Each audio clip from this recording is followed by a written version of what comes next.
Thank you. Morning, everyone. I just want to give you a little bit of an interest. Why is everybody interested in Germany, and what is the background we are operating in with Germany? What we have seen last year and what we see also in the years to come is, first of all, we have the financial crisis for 5 years now, and although you might read something different in the newspapers, I personally believe the euro crisis is not over yet. We will have a legacy of the crisis for the years to come. One of the things, institutional issues in Europe are not solved. Banking issues in a lot of national markets are not solved. So at the end, what the result of this is, we have low central bank rates for the years to come. And we will also see high debt levels, and the discussion about country ratings like we had with on the UK now, we had on France last year, we had on the PIGS countries for a couple of years already. So we will see this influencing the market for a while.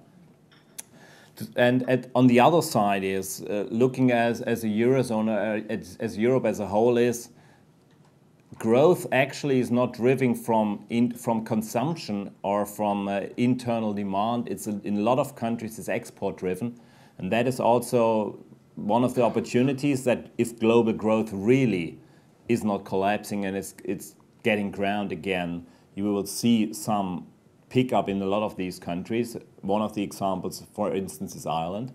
On the other side, if global growth is not really going forward, a lot of the European countries will struggle to really generate substantial growth internally. And one of the examples might be France, for instance, where you see now that their competitiveness has weakened, and now they have really problems to kickstart their economy with internal demand side. So at the end, what this will mean is that all the investors will be influenced by these economic uncertainties, and they will try to look for security in these kind of environments.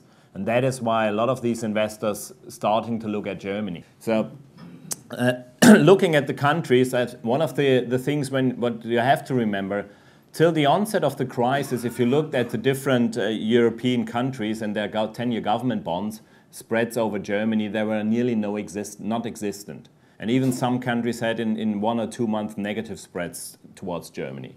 And since the outbreak of the crisis, you see different phases of rising spreads, and now spreads coming back down again with all the talk about the ECB saying we will do everything to save the euro. At the end, they have to do anyway, because there's so much political capital in the euro already. So if we want to kick out Greece, we should have done it 4 years ago, and now the time is too late. But at the same time, this means that the people value security very high, and that's why the people start to look at Germany. And if you look at the German market attractiveness, I just plotted a little bit of the volatility, total return volatilities of the different European countries of the IPD indices. And there you see quite clearly why Germany is attractive in such an unsecure environment. You have a low volatility. The other countries with low volatility are Switzerland, which has the lowest across Europe. But everybody who knows a little bit about the Swiss market, it's a very closed market, it's a very small market, so it's nearly impossible to get in. And it's a very high-priced market at the same time. The other market is Austria. Being a German, not to be rude on Austria, but it's also a small market, and market access is also not that easy. You principally only have Vienna as a bigger international investors where you can have decent lot sizes to invest in. So that makes Germany very attractive. It's the biggest European economy and a market with more or less the lowest volatility around. And this is also mirrored in the investment volumes. It's the 12-month rolling annual investment volumes. On the left-hand side, you see that Germany now is in comfortably second position after the UK. And also in the share, Germany stabilized its share in the overall investment volume in Europe around 12–15% now. On the other hand, that's quite interesting if you compare it to the UK, which has a share of about 20%. It's a little smaller economy, so that in Germany there is still potential if you see some transactions going on. I think that is a little bit of the drawback when you look at some of the German markets, that they are less liquid as, for instance, the central London market, also given that the federal structure of Germany doesn't result in such a dominant economic center as the city of as London in the UK, for instance, or Paris in France.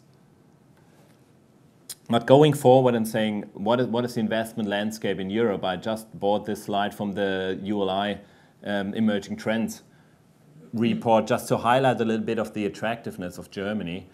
Because if you look at which cities have good investment prospects in Europe, there's only 3 cities all the people surveyed viewed as good. And the good cities is London, where we are here today, and the other 2 cities are Berlin and Munich. So that also adds to the feeling in the market that Germany is one of the markets where you have to be at currently. And going forward and looking at what do the investors want? Looking at the INREF survey, and they ask investors, fund managers and fund managers, where do they want to invest by location? And the dominant location investors, fund managers, and especially fund managers wanted to invest was Germany. But at the same time, what you see is that the value add, on the right-hand side, you see that value add is more coming in the focus. When I saw these numbers, I was a little bit surprised of that people try to get to value add. And at the end, I thought maybe it's not that they want to have value add risk, but they want to have value add return with a core risk possibly. So they just try to have higher returns because they recognize if we add real estate to our portfolio, it doesn't help us very much going for Germany core. We want to go for Germany for the security, but we need the higher returns to have substantial, let's say, add-on the overall return of the portfolio if already bonds and stocks maybe not performing that well. So there might be a shift to value add more due to return needs than actually due to higher risk taking from my perspective. Looking at Germany now in detail, what it is about. Residential is on the rise. Again, we have seen some large portfolio transactions in Germany last year. And looking at the overall numbers, we have residential now has a share of, these are only portfolio transactions, so there the share in the overall transaction volume is around 30%. If we add single deals like one building, so 2 or 3 buildings, the overall investment share of residential will be in Germany around, let's say, 40–45% in the last year. In the last year. But at the same time, looking at residential, the talk about a bubble is now very prominent in Germany. But to be honest, what I tried to plot on the left side is I looked at prices for newly built apartments and rent for newly built apartments. They more or less risen in line. So there's not really a bubble risk, because on the other side, if you look at credit volume, yes, the outstanding credit volume for private residential house purchases is increasing, but given that loan to value is still a very strict criteria of the German banks, the risk of a bubble is very limited. Especially being an economist, a bubble has to be something that you have a broad rise in prices across all markets. And that's not what you see in Germany. You see it in some single country, single cities, single segments within the cities, but it's not a broad rise across Germany where everybody is speculating on a market rise continuing. The other thing is, when you talk to people about the market, is they always think it's an attractive risk pricing if you look at the bond yield gap. The red line is the yield of the top 5 German office locations, prime yield. The other line is the government bond yield, and with the bars you see the yield spread. It's on an all-time high, but you have to remember one thing. I would more or less think that it's more maybe an indication of a bond bubble or a flood to risk-averse investment on the bond market than that is really an attractive pricing of real estate. Because you have to keep one thing in mind. If you really believe that a higher yield spread is for the long time to come, what's happening in 4 or 5 years if bond yields starting to rise? What's happening with the prime yields in Germany then?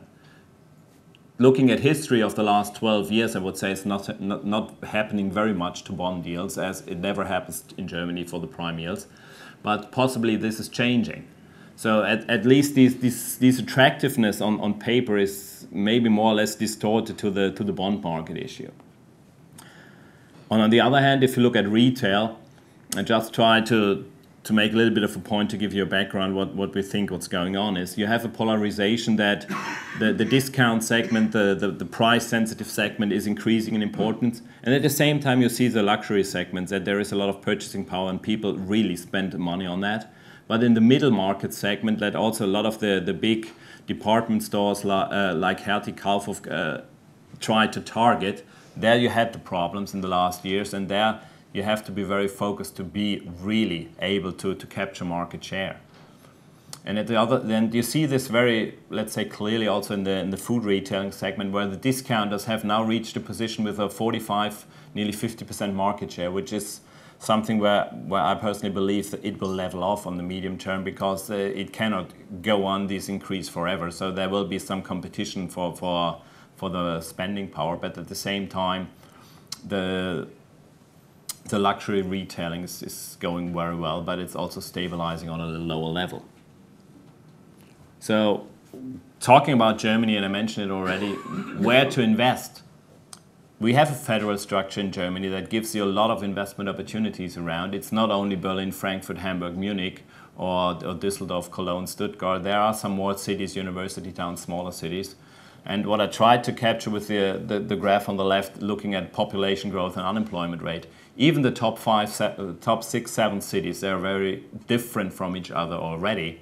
And a lot of people think the German capital is one of the cities to invest in. Also, what the ULI prospects, the questionnaire has had as a result. But you have to keep one thing in mind. Looking at the DAX 30 companies in Germany, none of these 30 DAX companies has its headquarters in Berlin.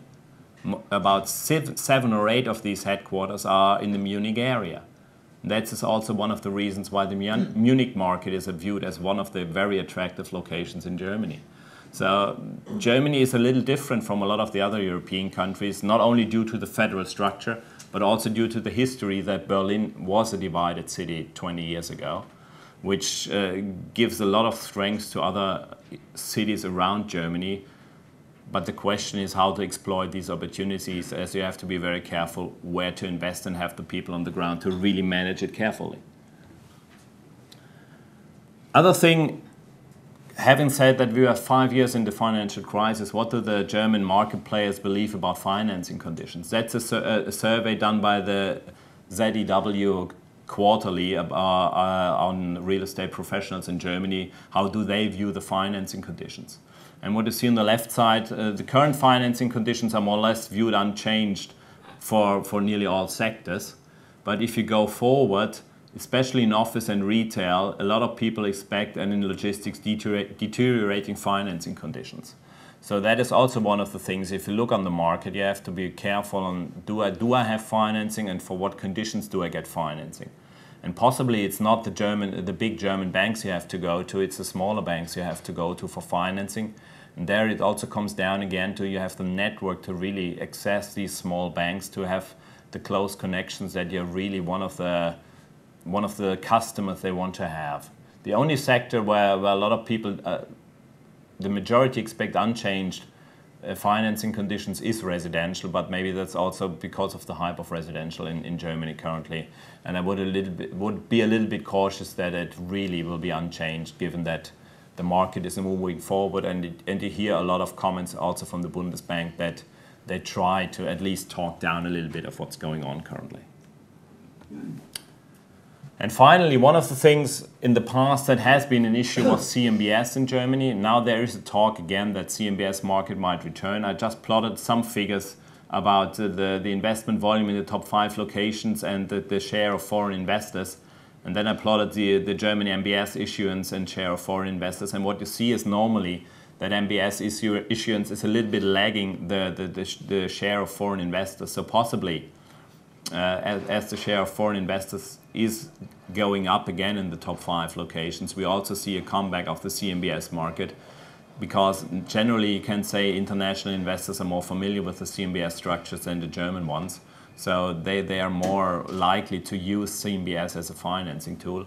But at the other side, you have to be honest to say we need a comeback of the CMBS market to really get all the financing or refinancing needs executed in the coming years, because on a general bank financing side, you won't be able to refinance everything. Although maybe a lot of German banks have a history of extend and pretend with their loan book, they might do this again maybe, but in a couple of years' time they will be forced by regulation to really deal with the problems. So the German CMBS market, I personally would say we'll see a little bit of an increasing issuance possibly by the end of the year, early next year. So given therefore a little bit of relaxation on the financing side. So what are the main takeaways? I would say is Germany is will be the magnet, or is the magnet for risk-averse investors. It's the biggest European economy, has the lowest volatility in the total return, so the people will go and come to Germany again. The pricing looks attractive, especially if you look towards bonds, but you have to be aware of what's happening on the bond market. At the same time, you have to be aware of what is the link between bond market and real estate. Do we have a closer or a looser link between bond and real estate today?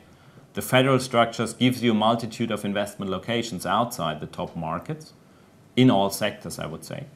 But you have to be careful where to invest, and you really need to have the structure on the ground to work on it.